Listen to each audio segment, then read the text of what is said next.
إن الحمد لله نحمده ونستعينه ونستغفره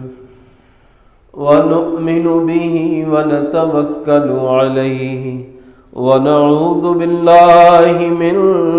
شرور أنفسنا ومن سيئات أعمالنا من يهده الله فلا مضل له ومن يضلله فلا هادي له وأشهد أن لا إله إلا الله وحده لا شريك له وأشهد أن محمدًا عبده ورسوله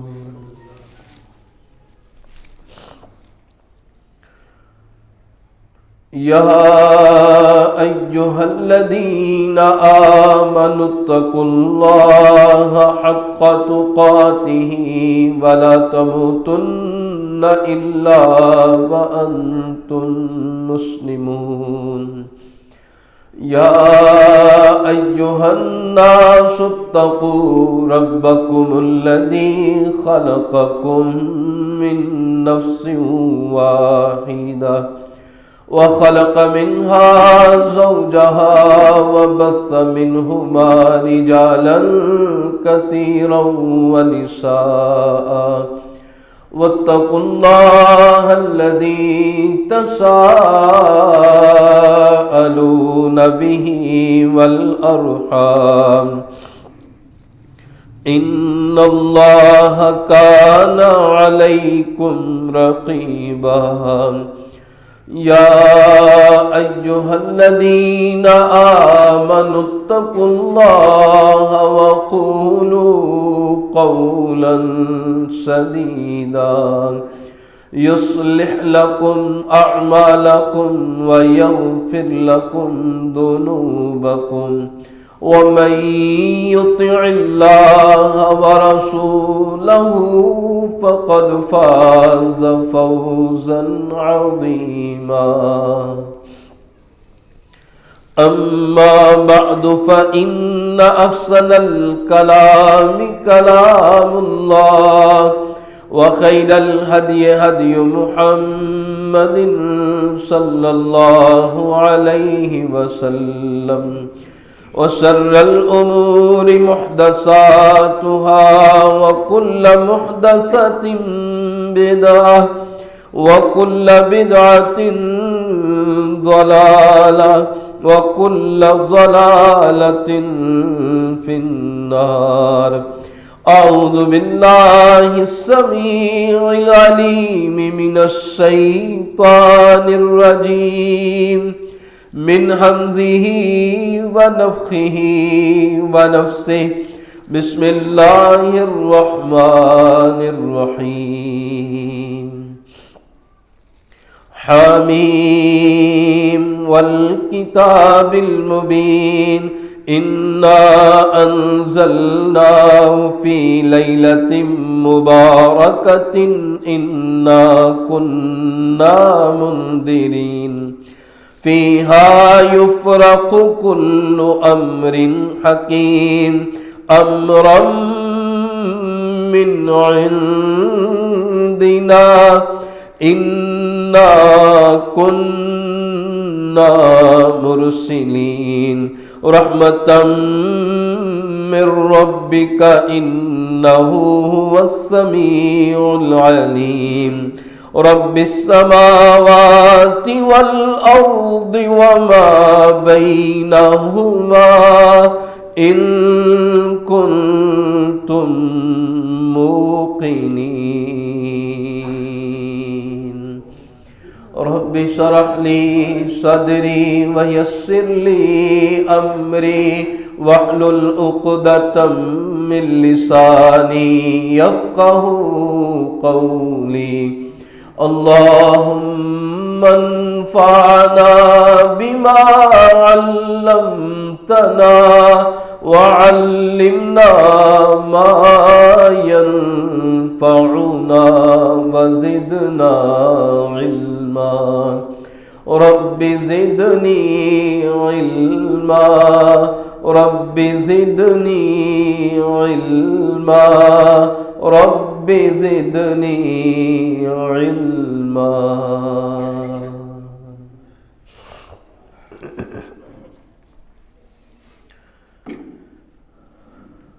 ہر قسم کے حمد و ثنا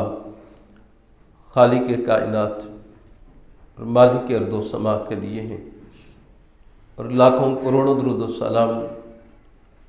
اس ہستی اقدس و مقدس پر جن کا نام نامی اسم گرامی محمد اکرم صلی اللہ علیہ وآلہ وبارک وسلم ہے. وہ ذات مبارکہ مطہرہ کہ خالق کائنات نے جن کو کائنات کے باسیوں کے لیے راہبر، رہنما اور ہادی بنا کے بھیجا ہے. نبی مکرم صلی اللہ علیہ وآلہ وبارک وسلم کی ذات گرامی جو دین لے کے آئے وہ دین کامل، اکمل اور ایسا تکمیل والا ہے کہ اس سے باہر نکلنے کی ضرورت نہیں اور اس میں کسی چیز کو داخل کرنے کی ضرورت نہیں. اور اللہ عز و جل کے ہاں نجات کے لیے، کامیابی کے لیے یہی کامل دین ہے جس پر عمل کرنے کی وجہ سے انسان کامیابی سے ہمکنار ہوتا ہے. اور اگر اس سے بڑھ کر، اس سے اضافہ کر کے یا اس میں سے کسی چیز کو نکال کر اپنے منشا سے، اپنی مرضی سے دین بناتا ہے تو اللہ کے ہاں وہ مقبول نہیں ہوتا ہے. اللہ عز و جل فرماتے ہیں فَمَن يَبْتَغِ غَيْرَ الْإِسْلَامِ دِينًا فَلَن يُقْبَلَ مِنْهُ، جو کہ دین اسلام کے علاوہ کوئی اور دین، کوئی اور راستہ، کوئی اور منہج، زندگی کو گزارنے کا طریقہ تلاش کرتا ہے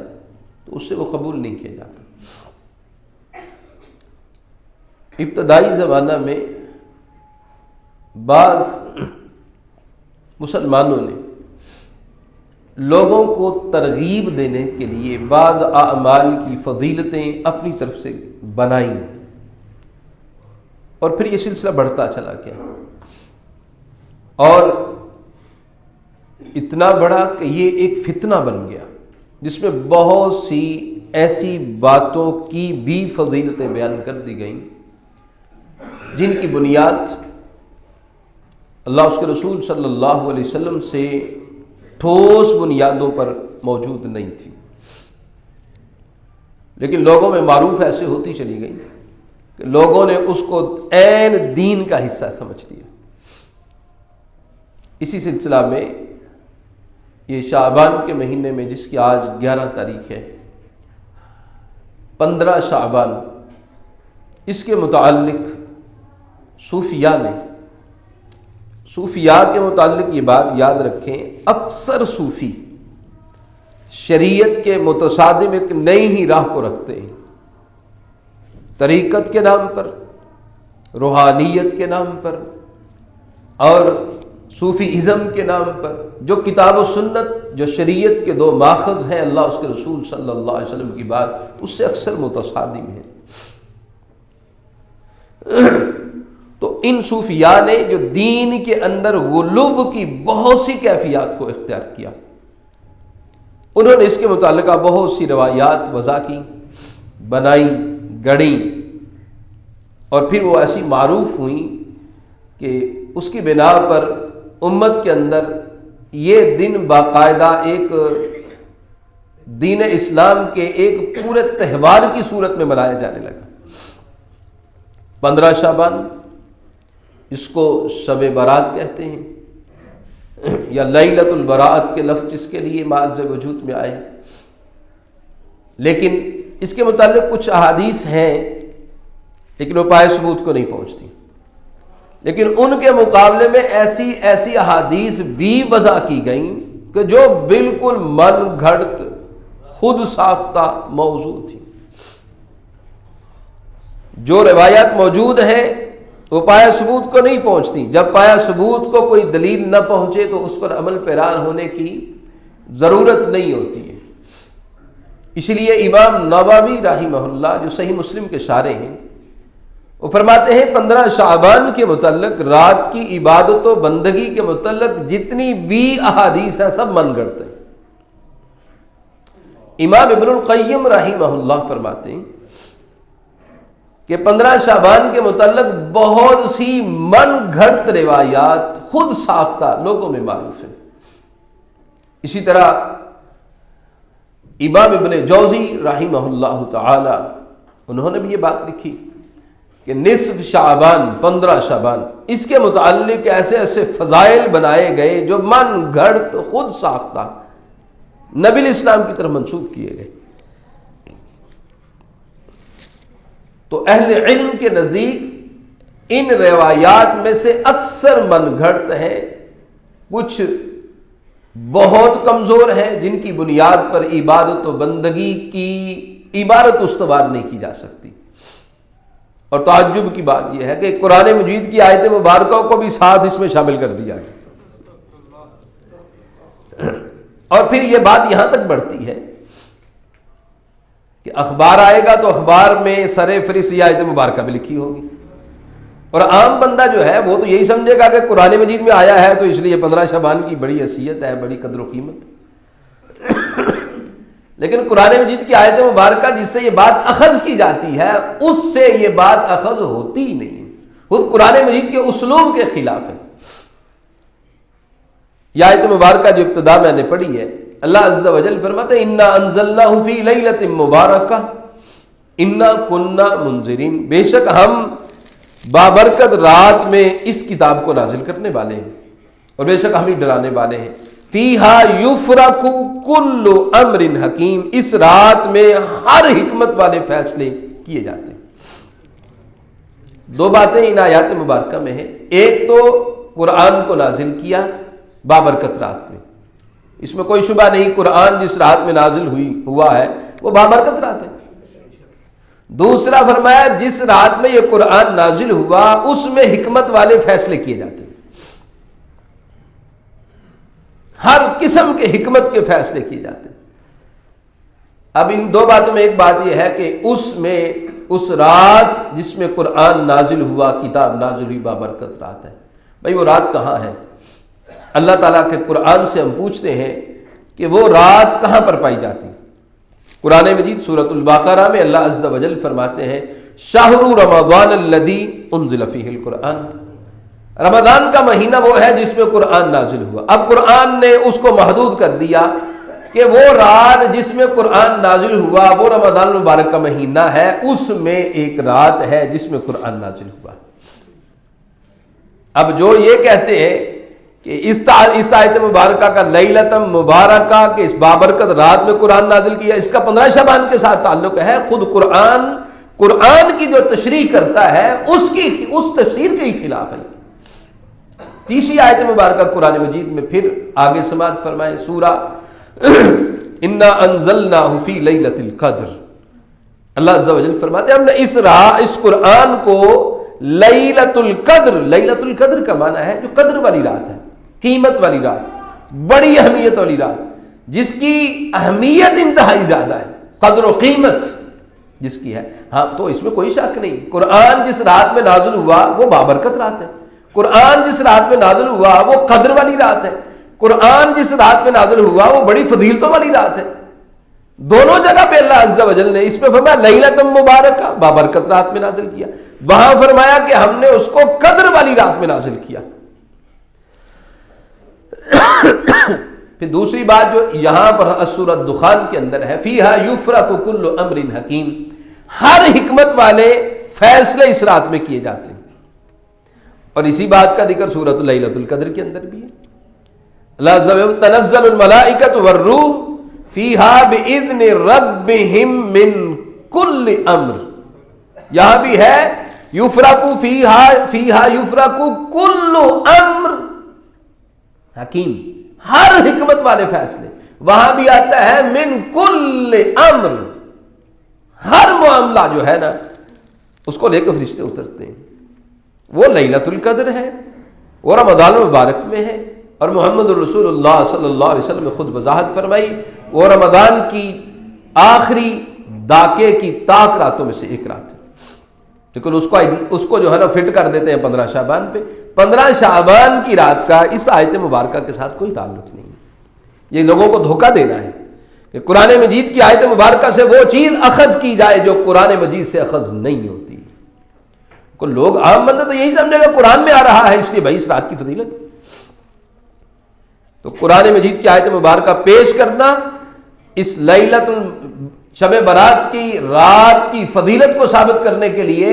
یہ دین کے اندر ایک عجب قسم کا مسخ قسم کا معاملہ ہے، اس کا کوئی تعلق نہیں۔ اس حوالے سے جو روایات پیش کی جاتی ہیں ان میں سر فہرست ایک رات جو ترمذی کے اندر روایت ہے وہ بیان کی جاتی ہے۔ ترمذی میں روایت یہ آتی ہے، ہماری عائشہ رضی اللہ عنہ فرماتی ہیں ایک شب نبی علیہ السلام اپنے بستر سے غائب ہوئے، میں اٹھی پیچھے گئی، آپ بقیع کے قبرستان میں گئے، وہاں پر جا کر میں نے دیکھا تو آپ نے دعا کی، جلدی سے میں واپس لوٹی، نبی علیہ السلام بھی پیچھے آئے، آپ علیہ السلام نے دیکھا سانس پھولی ہوئی ہے، تو نبی علیہ السلام نے فرمایا عائشہ رضی اللہ عنہ کیا بات ہے، آپ نے محسوس کر لیا پیچھے گئے؟ تو آپ نے فرمایا اس موقع پر، یہ ترمذی میں روایت ہے کہ عائشہ یہ وہ رات ہے کہ جب اللہ بنو کلب کی بکریوں کے بالوں کے برابر لوگوں کو جہنم سے آزاد کرتے ہیں۔ یہ روایت ترمذی کے اندر آتی ہے جس میں یہ الفاظ ہے بنو کلب بکریوں کے بالوں کے برابر اللہ تعالیٰ لوگوں کو جہنم سے آزاد کرتے ہیں، یہ ترمذی میں روایت ہے۔ لیکن اس روایت کے آگے امام ترمذی رحمہ اللہ وہ خود اس روایت کے آگے نقل کرتے ہیں، وہ فرماتے ہیں میں نے اپنے استاد امام بخاری رحمہ اللہ ان سے پوچھا، ان سے سنا، تو امام بخاری فرماتے ہیں یہ روایت ثابت نہیں ہوتی، کیونکہ اس میں ایک راوی ہے حجاج بن ارطاہ، وہ روایت بیان کرتا ہے یحییٰ بن ابی کثیر سے، یحییٰ بن ابی کثیر روایت بیان کرتا عروہ سے، عروہ بیان کرتے ہیں حضرت اما عائشہ رضی اللہ عنہ سے، فرماتے ہیں کہ حجاج بن ارطاہ اس نے روایت سنی نہیں ہے یحییٰ بن ابی کثیر، یحییٰ بن کثیر سے، حجاج جو یحییٰ سے روایت بیان کرتا ہے اس کا اس سے سننا ثابت نہیں ہے، پھر یحییٰ روایت بیان کرتا عروہ سے، اس کا عروہ سے سننا ثابت نہیں ہے، دو جگہ پہ روایت منقطع ہے۔ یہ ترمذی کی روایت، اور امام ترمذی اس روایت کو نقل کرنے کے بعد لکھتے ہیں کہ ہمارے استاد امام بخاری لکھتے ہیں یہ روایت ثابت نہیں ہوتی۔ اب کیا خیال ہے، اخبار کے سر فہرست یہ روایت تو لکھی ہو لیکن جس امام نے اس حدیث کو نقل کیا اس سے امام کے الفاظ آگے نقل نہ کیے جائیں کہ یہ روایت ثابت نہیں ہوتی، یہ روایت ضعیف ہے۔ ائمہ نے اپنی کتابوں کے اندر بعض دفعہ ضعیف روایات کو نقل کیا اور ساتھ تبصرہ کر دیا تاکہ لوگوں کو علم ہو کہ اس روایت سے استدلال کرنا درست نہیں ہے، لیکن یہاں پر کیفیت یہ بن گئی اسی روایت کو پیش کر کے اس رات کی فضیلت اور اہمیت جو ہے اس کو اخذ کیا جاتا ہے، اور یہی وہ روایت ہے جس کی بنا پر چراغاں کیا جاتا ہے جناب قبرستان کے اندر، اور لوگ ساری رات جو ہے وہ قبرستان جاتے ہیں اسی روایت کی بنیاد پر جو ثابت نہیں ہوتی ہے۔ اخبار میں یہ روایت بھی لکھی ہو۔ اسی طرح ابن ماجہ کی یہ روایت جو جامع روایت اس مسئلہ میں پیش کی جاتی ہے، حضرت علی رضی اللہ تعالیٰ سے یہ روایت بیان کی جاتی ہے کہ حضرت علی رضی اللہ تعالیٰ کو نبی علیہ السلام نے فرمایا کہ اللہ عز و جل اے علی اس رات قیام کرو، دن کو روزہ رکھو، کیونکہ اس رات اللہ تعالیٰ آسمان دنیا پہ نزول اجلال فرماتے ہیں اور آواز دیتے ہیں کہ ہے کو بھئی جو چاہتا ہے اس کو معاف کر دیں، ہم اس کو معاف کر دیں، کوئی رزق کا طالب ہو اس کو رزق دے دیں، کوئی عافیت طلب کرنے والا ہے تو اس کو ہم شفا عطا فرما دیں، یہاں تک کہ صبح ہو جاتی ہے یہ آواز آتی رہتی ہے۔ یہ ابن ماجہ میں روایت، لیکن یہ ابن ماجہ کی روایت جو ہے علامہ البانی رحمہ اللہ فرماتے ہیں یہ سخت ضعیف بلکہ یہ من گھڑت روایت ہے، موضوع ہے۔ اس میں ایک راوی ہے ابو بکر بن ابی صبرہ، یہ جھوٹی حدیثیں بنایا کرتا تھا اور جھوٹی حدیثیں بنا کر نبی علیہ السلام کی طرف منسوب کر دیتا تھا کہ یہ نبی صلی اللہ علیہ وسلم نے بیان کی۔ اب یہ وہ راوی بیان کرتا ہے تو علامہ البانی رحمہ اللہ فرماتے ہیں یہ روایت من گرد ہے جس کو وہ بندہ بیان کر رہا ہے جس کے متعلق یہ بات آ چکی ہے کہ یہ جھوٹی حدیثیں بناتا تھا. اب ایک جھوٹا شخص ہو، یاد رکھیے گا، ایک عام جھوٹ ہو نا وہ عام جھوٹ ہوتا ہے، ایک جھوٹ ہو محمد رسول اللہ صلی اللہ علیہ وسلم کی طرف منسوب کرنے والا بندہ، اس کا تو جرم ہی بہت بڑا ہے. یہ وہ بندہ ہے جو یہ روایت بیان کرتا ہے. اس کو بھی شرائط کی فضیلت میں ابن ماجہ کے حوالے سے یہ روایت جو ہے علی رضی اللہ عنہ کے حوالے سے یہ بھی اخبار میں موجود ہوگی، لیکن یہ ایک کذاب راوی، جھوٹا راوی اس حدیث کو بیان کرنے والا.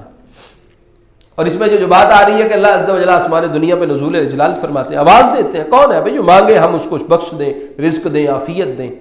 اور صحیح بخاری مسلم میں مطلق حدیث موجود ہے، اللہ تعالیٰ ہر رات اللہ تعالیٰ آسمان دنیا پہ رات کے آخری پہر نزول جلال فرماتے ہیں آسمان دنیا پر، اور اللہ عز و جل آواز دیتے ہیں، ہے بھائی کو بخش مانگنے والا ہم اس کو بخش دیں، وہ رزق مانگنے والا رزق دے دیں، وہ عافیت طلب کرنے والا اس کو عافیت دے دیں. اس رات میں اگر یہ فضیلت کے لفظ ہے تو وہ تو صحیح بخاری مسلم میں ہر رات میں یہ فضیلت حاصل ہے. لیکن اصل میں قوم شارٹ کٹ ڈھونڈتی ہے. بندے کہتے ہیں کوئی شارٹ کٹ ہو جو سب سے شارٹ کٹ ہو اور اس کے ساتھ جو ہے ہم ایک ہی رات میں کچھ کر لیں باقی ہمیں چھٹی ہو جائے. دین اسلام شارٹ کٹ کا نام نہیں ہے بھائی. دین اسلام مستقل مزاجی کا نام ہے. دین اسلام ابتدا سے لے کر انتہا تک وفاداری کا نام ہے. دین اسلام زندگی کے ہر پہلو پر محیط اپنے معاملات کو اللہ اس کے رسول صلی اللہ علیہ وسلم کی تعلیمات کے سانچے میں ڈالنے کا نام دین اسلام. دین اسلام یہ نہیں کہ ایک دن عبادت کر لیں باقی اس کے بعد چھٹی ہو جائے. نہیں، ہر وقت صبح سے لے کر ابتدا ہو تو رب کی بندگی سے، انتہا ہو تو رب کی بندگی کے. فجر کی نماز ابتدا ہے بندگی سے، رات سونے سے پہلے عشاء ہے رب کی بندگی ہے، رات کی گھڑیوں میں اٹھ جاؤ تو رب کی بندگی ہے، دن کو دوپہر کا اجالا ہو تو ظہر ہے پھر عصر ہے. بندگی ہی بندگی ہے، اس کے بغیر گزارا کوئی نہیں ہے. اور مزید اس کے متعلق رات کی عبادت کے حوالے سے میں نے کہا کہ بہت سی روایات ایسی، ایک صلاۃ الفیہ لوگ پڑھتے ہیں. صلاۃ الفیہ کا متعلق یہ روایت بیان کی جاتی ہے جو بندہ اس رات میں 100 رکعتیں پڑھے گا اور ہر رکعت میں 10 مرتبہ قل هو اللہ پڑھے تو یہ صلاۃ، کیونکہ قل هو اللہ 10 مرتبہ ہو، 100 رکعتیں ہو تو 1000 مرتبہ قل هو اللہ ہو گیا. وہ کہتے اس کو کہتے ہیں صلاۃ الفیہ. الف کہتے ہیں 1000 کو، وہ نماز جو 1000 کے برابر ہے. وہ کہتے ہیں کہ جو بندہ یہ 100 رکعتیں پڑھتا ہے اس کے لیے اللہ 100 فرشتوں کو پیدا کرتے ہیں، جو 30 فرشتے اس کو جنت کی خوشخبری دیتے ہیں، 30 اس کو جہنم سے بچانے کی بشارت دیتے ہیں، اور 30 جو ہے وہ مصائب سے بچاتے ہیں، اور 10 اس کو شیطانی وسوسے سے بچاتے ہیں. امام ابن جوزی رحمہ فرماتے ہیں یہ من گھڑت روایت ہے، خود ساختہ لوگوں نے بنا کر محمد رسول اللہ صلی اللہ علیہ وسلم کی طرف منسوب کی ہے. اس طرح اور بھی عبادات امام ابن القیم رحمہ اللہ، امام نووی رحمہ اللہ، امام ابن جوزی رحمہ اللہ فرماتے ہیں جتنی احادیث اس مسئلہ میں گڑی گئی ہے، بیان کی گئی ہے، من گھڑت روایات ہے جو رات کی عبادت پر دلالت کرنے والی کہ رات کو عبادت کریں تو یہ فضیلت جتنی بھی ہے یہ ائمہ محدثین رحمہم اللہ تعالی وہ فرماتے ہیں. روزے کے متعلق یہ کہ اگلے دن روزہ رکھنا چاہیے، وہ یہ بھی روایت میں نے ابن ماجہ کے حوالے سے بیان کی ہے کہ جس میں ابو بکر بن ابی سابرہ ہے، یہ جس روایت میں آ رہا ہے کہ علی رضی اللہ عنہ کو کہا کہ آپ دن کو روزہ رکھیں، تو وہ کذاب راوی ہے، جھوٹی حدیثیں بناتا تھا. اس لیے اس کے اگلے دن کو روزہ رکھنے کی کیفیت محمد رسول اللہ صلی اللہ علیہ وسلم سے کسی صحیح حدیث سے ثابت نہیں ہوتی. اور یہ تو وہ باتیں ہیں جو دلائل کے ساتھ پیش کی جاتی ہیں. بہت سی ایسی باتیں ہیں جن کا کتاب و سنت چھوڑو اسلام کے ساتھ کوئی تعلق نہیں. وہ چیزیں اس ساتھ جو ہے نا وہ مارد وجود میں آ گئی. اس رات کے متعلق لوگوں کے اندر عقیدہ یہ پایا جاتا ہے روحیں آتی ہیں. بھائی مرنے کے بعد کون آتا ہے؟ نہیں، 15 شعبان کو آتی ہیں. اللہ عز و جل کی جانب سے ہے وہ حرام علی قریۃ اہلکناھا، ہم نے تو جن بستی والوں کو اس دنیا سے ختم کر دیا ان کے لیے حرام ہے انہم لا یرجعون، وہ واپس نہیں لوٹنے والے، وہ نہیں واپس لوٹتے. بلکہ مسلم حدیث آتی ہے شہداء جو شہید ہوئے راہ خدا میں، اللہ تعالیٰ نبی علیہ السلام نے فرمایا ان سے پوچھتے ہیں میرے بندو تمہاری کوئی خواہش ہے؟ وہ کہتے ہیں اللہ شہادت کے بعد بڑا اعلیٰ مرتبہ جہاں جنت میں تیرے عرش کے نیچے سبز پرندوں کی پوٹوں میں قندیلوں میں بیٹھے اڑتے پھرتے جہاں جاتے ہیں کھاتے پیتے، ہمیں اور کیا چاہیے؟ اللہ پھر پوچھتے ہیں کو طلب، اللہ اور کچھ نہیں چاہیے. پھر پوچھتے ہیں اللہ عز و جل، نبی اسلام نے فرمایا مسلم حدیث، تیسری مرتبہ پوچھتے ہیں جب وہ دیکھتے ہیں نا کہ جواب کے بغیر گزارا نہیں ہے، تو وہ شہیدوں کی ارواح وہ اللہ سے پھر یہ بات کہتے ہیں 3 مرتبہ اللہ کے خود سوال کرنے پر وہ کہتے ہیں مالک ہمیں پھر دنیا میں واپس لوٹا دے، ہم تیری راہ میں دوبارہ شہید ہونا چاہتے ہیں. جو شہادت کا لطف آیا ہے، جو اس کے بعد تیرے قرب کی منزلیں پائی ہے نا، جی چاہتا ہے پھر تیری راہ میں شہید ہو جائے گا. اللہ اکبر. دوسری حدیث میں صراحت کے ساتھ یہ لفظ موجود ہے، اللہ فرماتے ہیں بھائی یہ بات گزر چکی ہے، یہاں آنے سے بعد واپس کو نہیں واپس جاتا ہے. اب جن سے اللہ نے خود پوچھا ان کی واپسی کی کیفیت ہے کوئی نہیں، جن سے اللہ نے خود 3 مرتبہ پوچھا تو وہ واپس نہیں آتے، تو باقی کہاں سے آئیں گے؟ ہندوؤں کے اندر آواگون کا عقیدہ ہے جس میں روحیں بھٹکتی پھرتی ہیں، گھومتی پھرتی ہیں، یہ اسلام کے اندر نہیں ہے، لیکن اس رات کے متعلق یہ عقیدہ پایا جاتا ہے. اس رات کو چراغاں کیا جاتا ہے. دین اسلام میں چراغاں کی حیثیت ہی کوئی نہیں. ضرورت کے تحت لائٹ جلانا، لائٹ کو ضرورت کے متحد جو ہے نا وہ ہونا ٹھیک ہے، درست ہے، لیکن کسی رات اس کو چراغاں کی کیفیت، پہلے لوگ جو ہے نا وہ آگ کے علاوہ روشن کرتے تھے، اب اس کے لیے وہ ڈیجیٹل سلسلہ آ گیا، وہ ہر فنکشن پہ اس لائٹنگ انتظام کو دین اسلام کا حصہ سمجھتے ہیں لوگ، حالانکہ تعلق کوئی نہیں اس چیز کا، اس کو دین اسلام کا حصہ بنا دیا. اب وہ باقاعدہ مساجد کے اندر، گھروں کے اندر لائٹنگ کا انتظام پورے جو ہے وہ عروج کے ساتھ سجایا جاتا ہے، بنایا جاتا ہے، بناوٹ کی جاتی ہے، اس کا تعلق کوئی نہیں دین اسلام کے ساتھ، اس کو اس کے ساتھ جو ہے وابستہ کرتی ہے. اس رات کے حوالے سے، دن کے حوالے سے بہت سا صدقہ و خیرات اس کو اس حوالے سے کیا جاتا ہے کہ یہ سلسلہ جو ہے ہمارے لیے رزق کے اضافے کا باعث ہے، اس کا تعلق نہیں کسی چیز کے ساتھ. اور بھی بہت سی باتیں ہیں جو اس رات کے متعلق جو ہے وہ معروف ہو گئیں، لوگوں میں رائج ہو گئیں، لیکن اللہ اس کے رسول صلی اللہ علیہ وسلم سے اتھینٹک ذریعے سے، پختہ کیفیت کے ساتھ، صحیح احادیث کی روشنی میں ایسی کوئی بات ثابت نہیں ہوتی. اس لیے اس رات کی عبادت یا دن، اس کا روزہ، شریعت کے اندر ایسی کوئی دلیل صحیح سند کے ساتھ موجود نہیں ہے.